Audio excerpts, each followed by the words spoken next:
So as far as why review sites matter, the first thing to know is that most consumers are going online to find a local business, right? 97% of consumers in 2017 went online looking for a business to transact with.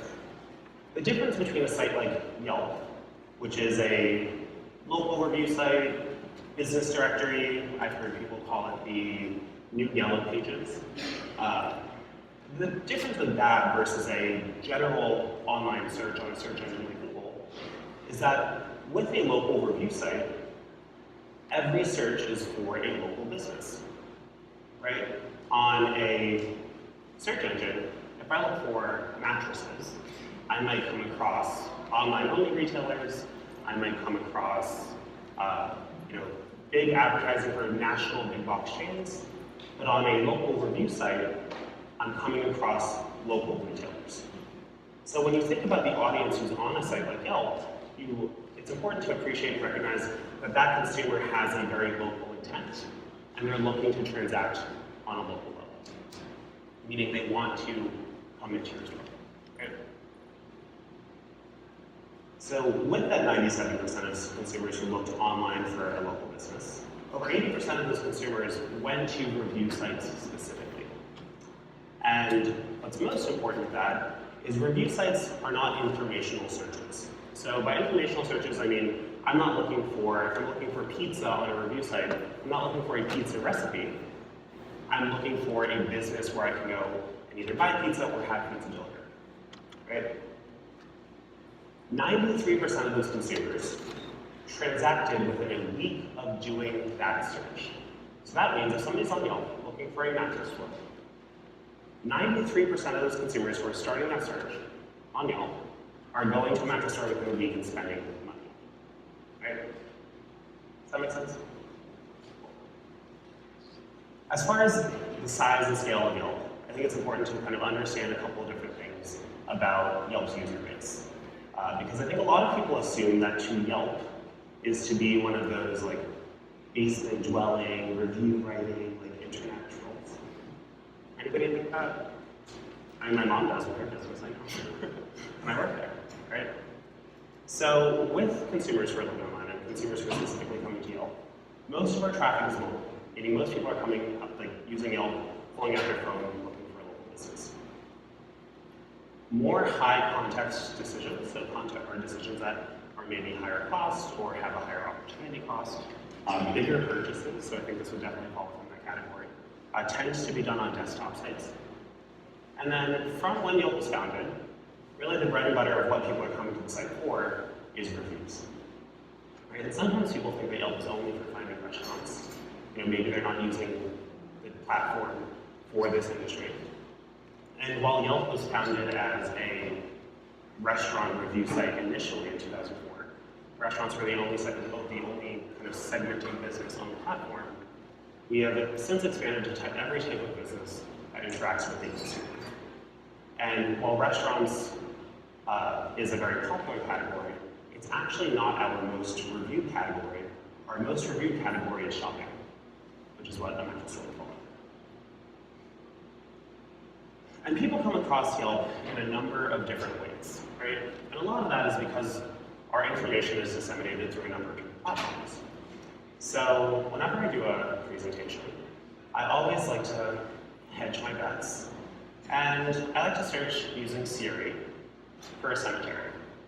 Lord knows, maybe the audience turns against me. I just completely bomb on stage, things don't go how I hope. I like to have a plan, right? And if you ask Siri for a cemetery in San Francisco where I live, the first thing that comes up is a 3-star mortuary, which is pretty close to my apartment. I don't really know how a mortuary gets 3 stars on Yelp. Can't imagine that their active consumer base is really using Yelp a whole lot, but you never really know. And you see within Siri, no matter the search that you're doing on Siri, you're pulling in Yelp content into that local directory because Yelp is partnered with that. So even if I do a categorical search on Apple Maps, or more specifically, I look for a specific business on Apple Maps that maybe I'm mapping directions to, you're going to see Yelp data pulled into that business listing. What's really important there is if you think that a consumer will take pause before mapping directions to your business when they see a low star rating or a poor reputation, you're wrong, right? I'm not going to go to a business that doesn't have a great reputation. And that's what most consumers feel, because most consumers are using review sites to help set expectations and understand how far their dollars are going to go and not have bad experiences with local businesses. Even when I do a search for a mattress store in San Francisco, the first organic result on Google is Yelp. And this is because in 2014, Google did an update known as the Pigeon Update. And the Pigeon Update recognized that consumers prefer local business directories and local listings when looking for a local business. So that's why Google automatically points consumers to Yelp when they're doing a local search for businesses. And I encourage you, try this in your local area. Try this for your category in your city and see what comes up. Because Google's organic results are a reflection of what consumers are using most frequently. And as a consumer, I could rely on one piece of anecdotal evidence of maybe a friend who told me about a great restaurant or mattress store or whatever it might be at lunch. Or I can tap into the collective opinion of a lot of consumers in my area who are just like me, who have already transacted with that business. And that is why consumers use review sites, because they're not getting one potentially biased source of information. They're tapping into a collective wisdom that represents a much truer read and an accurate read of the business, right? When you think about a consumer who's using Yelp, you're thinking about a relatively educated, tech-savvy, affluent individual. And any kind of consumer who's using review sites, be it Yelp and other review sites, is the kind of consumer who's coming into your business armed with information. So you can assume that they probably already know about, maybe a particular make or model that they want. Maybe they already have, like something in mind when they're walking through the door. But you can understand and expect that they're there to transact and that they are looking for a business that has a high level of customer service and not just a business that necessarily has the cheapest prices. Because the strongest correlation between a good star rating on Yelp is not value, is not deal. It is level of customer service. And a review that mentions the phrase good or great customer service is 5 times more likely to be 5-star versus 1-star. So I always tell businesses, it's very difficult to make a 5-star page out of a 1-star business, right? And one of the most important things that you can do is orient your business, orient your perspective in the way that you treat your customers, or you should orient it around the way that you treat your customers. Because that is how you build long, enduring, sustained loyalty, which is something that is actually very hard to achieve nowadays when there's so much competition, like from that in a box and things like that.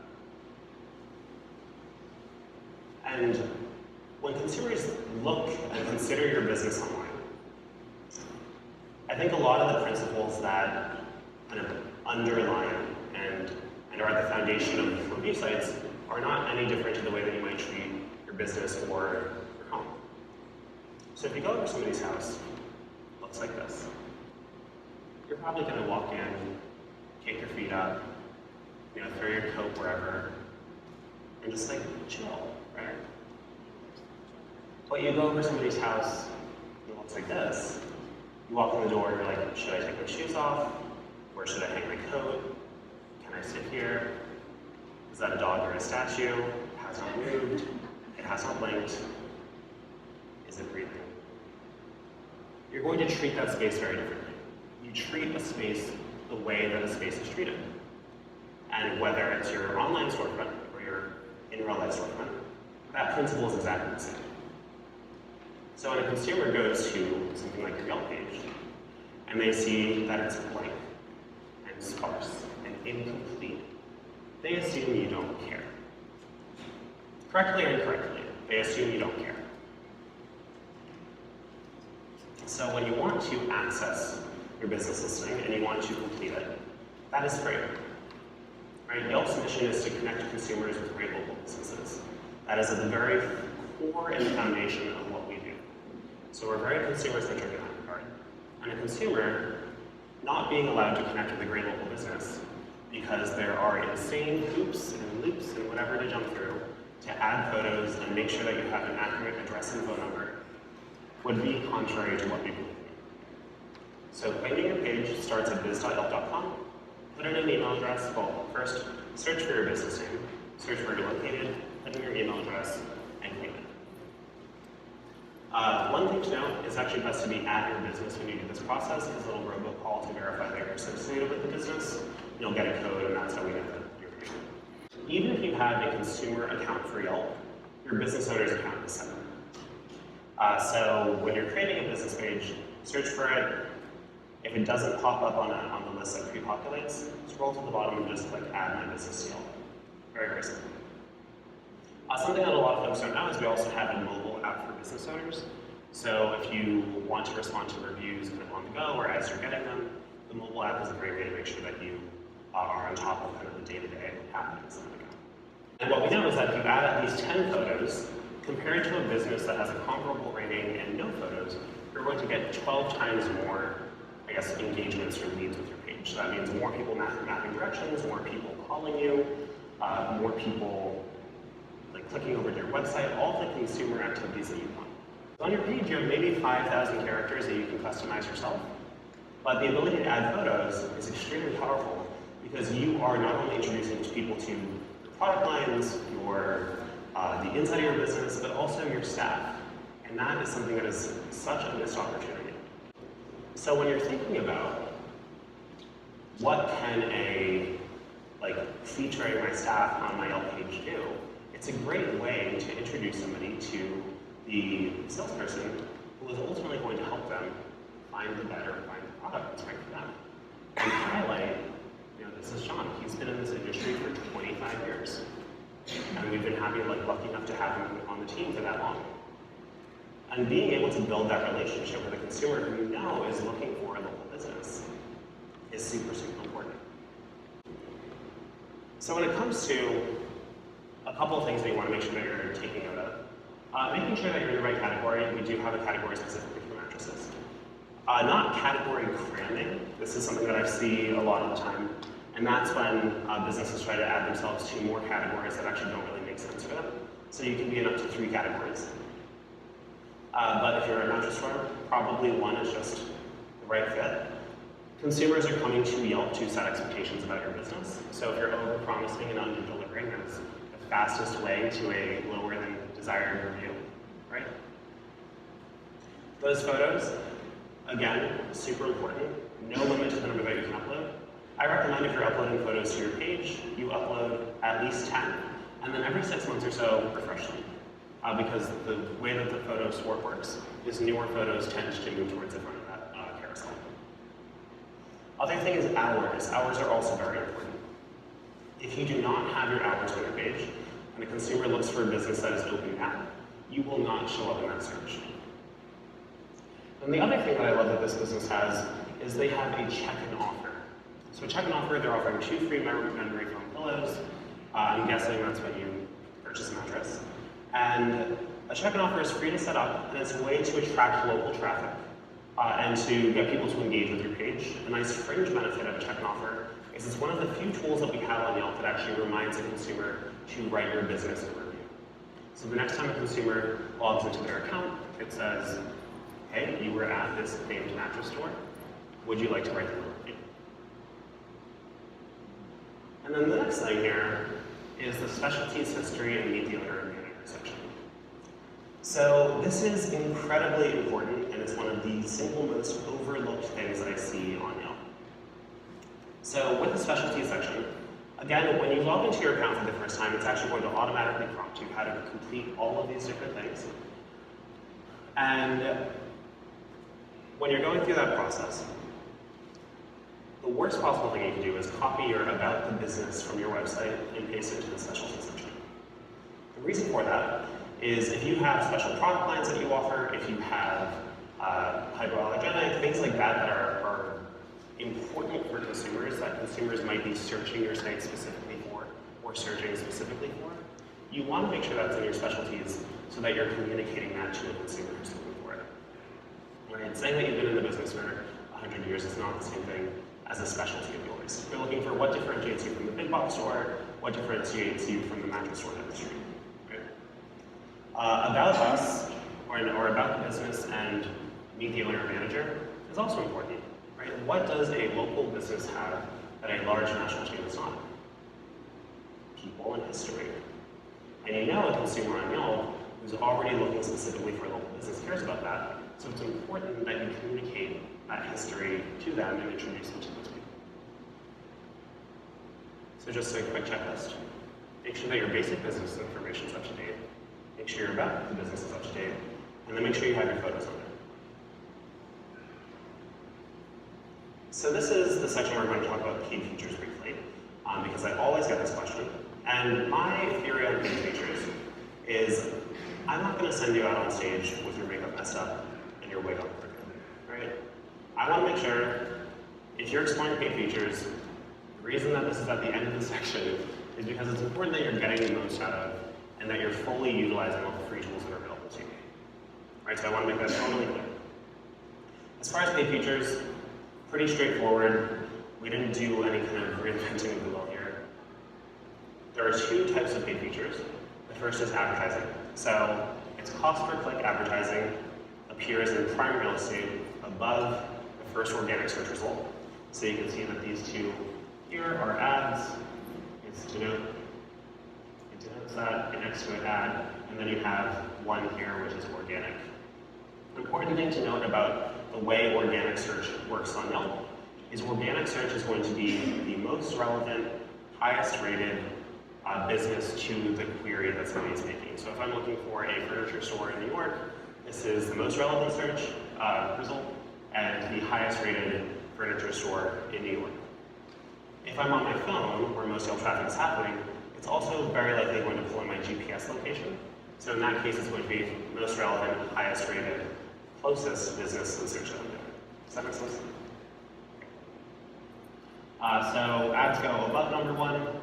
They also appear on like business pages, so they appear on competitor pages. And then you also have an enhanced profile, which means that your photos appear in a nice automatically scrolling photo slideshow. You have a call to action button, which you can customize in the middle, and then you don't have competitor ads on your page. That's it. It's pretty simple.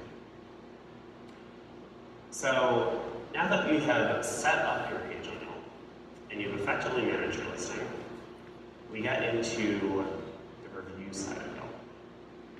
And this is where I see a lot of people get tripped up, because they see Yelp as a site that drives new leads. They see it as a tool that gets them more business, right?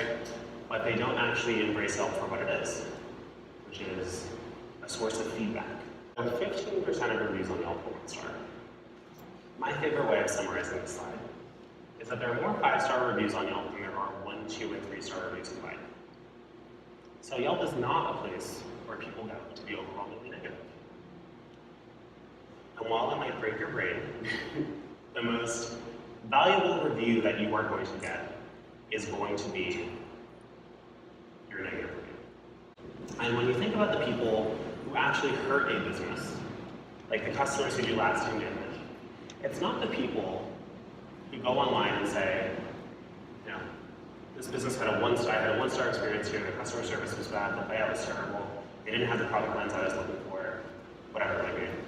It's the person who walks away saying, I would not go back there, but never tells that business why, right? Your 1-star reviewer loves you enough to tell you why they hate you. And that is so valuable because they are giving you the insight to help you make sure that the next person walking through the door does not have that exact same negative experience. So when I say that your 1-star reviews are your most valuable, it's because that person is giving you direction to invest in change. They are helping you see into your blind spots because you cannot be everywhere in your business. And it's always, you know, I always think about the restaurant that the host is, super rude, and then the manager pops around and they turn into the sweetest, most saccharine person you've ever met in your entire life. And unless you have eyeballs everywhere, which are consumers, leaving reviews, how else would you know? You would be losing customers, losing potential revenue, and have no idea. And that is why it's very important that you let reviews happen organically. This is a principle that was first observed on Wikipedia. And it says if you have 100 people using a site, 90 of those people are just going to go to a site and consume the content that is on it. So 100 people using Wikipedia, 90 of them are going to go there and read a Wikipedia page about, more than 12 things. 9 of them are going to interact with and edit that content. So maybe they add the Oxford comma, maybe they add a source or a citation. And only 1 out of 100 is going to create new content, meaning create a new page, create and add information to the site uniquely. So when you think about a site like Yelp, a very, very, very small portion of the population who is using the site is actually regularly contributing to and creating content. So a Yelper is not somebody who leaves reviews online. It's somebody who is seeking out information and utilizing the site. And the numbers just obviously play out. We have 171 million reviews since we're founded in 2004. We have over 109 million users every single month. So you would think that if that's just on mobile. So you would think that if everybody who was using Yelp was going on there and leaving a review, we'd have a lot more reviews than we do. And there are a couple of other reasons why it's important to let reviews happen organically, but the best thing that you can do is you want to build awareness for the platforms that are important for you. And this is not just Yelp. This is if you use Facebook, if you use Google, whatever it might be. You need to build awareness for the platforms that your brand cares about. So making sure that they're set up, right, that they're completed. For sites like where you have to post, make sure you're engaging and posting, things like that. Yelp is a little bit easier than that because you don't really have to post. But you want to build that awareness. I went to a business today that on the outside on their door it said, connect with us, and it had Twitter, it had Facebook, it had Yelp, it had a LinkedIn page. Interesting for a restaurant, but that's a choice.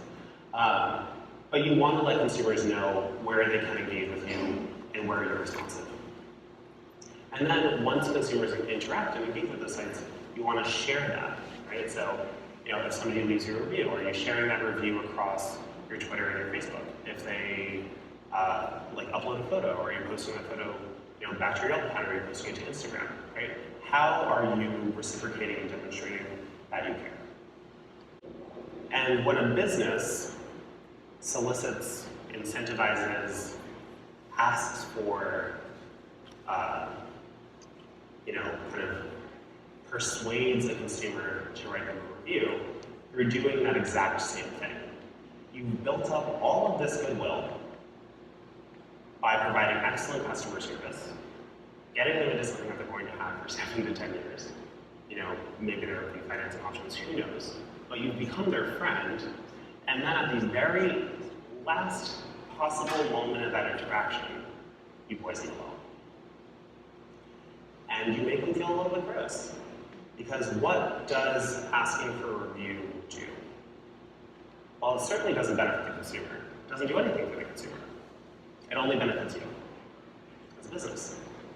And over the course of the interaction, maybe it's on the bottom of your receipt. Maybe they see that you've printed out a Yelp review and you have a favorite Yelp review framed. Maybe they see in your follow-up, if you send them a follow-up email for some reason, they see that it's in your email signature. You are substantiating that claim. So then, when they're enjoying a wonderful night's sleep on their new favorite mattress, they're like, how could I possibly share this experience with someone? And you have given them the menu of places that you embrace and care about and value feedback from your business. And then the choice is theirs, right? It shifts from onerous and imposition to consensual. You are letting them make up their mind. And what's a lot scarier than this is providing a discount, providing an incentive, providing financial compensation turns a review from a review into an advertisement. And an advertisement that's not disclosed as an advertisement is false and misleading to consumers. And there are plenty of states where the Attorney Generals have gone after and fined businesses for this exact practice. So, in short, now that the scary section's over, let reviews happen organically and let consumers make up their mind. And YELP also has kind of layers of protection for the consumer on top of this that help make sure that reviews that are solicited or reviews that a business is asking for, or whatever it might be, don't actually impact the overall star rating for that business. So not every single review that gets written on YELP is shown to consumers. And that's really important because that goes back to that exact point of YELP helps connect consumers with great local businesses. That's the underlying mission, that's the underlying cause. And within our first dozen reviews on the site, one of the first things that we saw was a business write a 5-star review for themselves and a 1-star review for their competitor right down the street. And unfortunately, this practice is so prolific, there's a term for it. It's called astroturfing. And unfortunately, not every business is a good actor, which I think we've all probably experienced at some point in our lives, either on the business side or on the consumer side. So, YELP also has layers in place. It's called a recommendation software, but make sure that consumers are not seeing reviews that are encouraged or solicited by a business, because that level of bias can actually be a little bit more consequential than you might think. You know, maybe you waste an afternoon in a bad shop. Maybe you get a bad meal. But YELP is not just for shopping or for restaurants. YELP is also for emergency rooms, surgeons, doctors. And there have been instances that have been very widely publicized of those businesses who are offering Amazon gift cards and things like that for 5-star reviews of their business. And while the consequence of a bad meal can be relatively small, the consequence of going to a health and medical business with an inflated reputation can be much more dire. So we take this very seriously. I'm not about to cry, my throat is just extremely dry right now. So the next thing that you want to do is you want to take the time to respond to your reviews. And this is one of the most important things that a business can do, and this is probably, if you have any takeaway from this presentation, it is this. Respond to your reviews. Because as business owners, we tend to silo and segment the ways that our consumers interact with us. This person called, this person left us an email, this person left a review online, this person asked to speak to a manager, and we treat those a little bit differently. But from the consumer perspective, it's actually almost one and the same, right? Some consumers are more comfortable leaving feedback online than they are walking up to a manager and leaving a customer. So when you're thinking about responding to reviews, you want to respond as if that person is standing right in front of you. So what we know is about 6 out of 10 consumers expect a response from a business. How many consumers, or what percentage of consumers do you think actually get a response from a business? 1 out of 9. Public comments live beneath the review and are not only viewable by the person that you're responding to, it's viewable by the people who are on your page. Why is that important? Well, because you get credit for your great customer service. You are demonstrating to that person on your page that you care. But why, as a consumer, if I'm looking at a 5-star business, would I ever go and look at the 1-star reviews first? Well, it's because I assume that I'm going to have a 5-star experience there. But I'm an educated consumer, and I want to know if the blank hits the fan, what's going to happen? What is the worst possible scenario with this business? And it is my insurance policy. If I see a business responds to their negative reviews, offers resolution, has excellent customer service, it is my insurance policy as a consumer. Because I know, even on their worst possible day, they will still have my back. And that is so important when I'm investing hundreds, if not thousands of dollars in purchase, right? So responding to your reviews is a great way to demonstrate customer service. And everybody knows that your already loyal customers are a great source of leads for you, right? They're a great referral. It's an extremely powerful tool. YELP is just word of mouth online. It is something that has existed forever. So referral is a great way to make sure that you are continuously getting more business. And what's crazy is we invest so much money in advertising and marketing and trying to bring in new people to your business. I think it's like a $500 billion industry, but globally it's a $9 billion industry focusing on customer service, which is nuts because a 5% increase in loyalty and evangelism for a brand can lead to an 85% increase in revenue. So when you're responding to your reviews, there are a couple things that I want you to keep in mind. So the first thing is respond to that person as if they're standing right in front of you. Now, if somebody comes up to you in your business and they say, you know, this sales associate was rude to me. The first thing you're going to say is, thank you so much for bringing that to my attention. I want to learn more about this. I'm sorry, that's not our standard, right?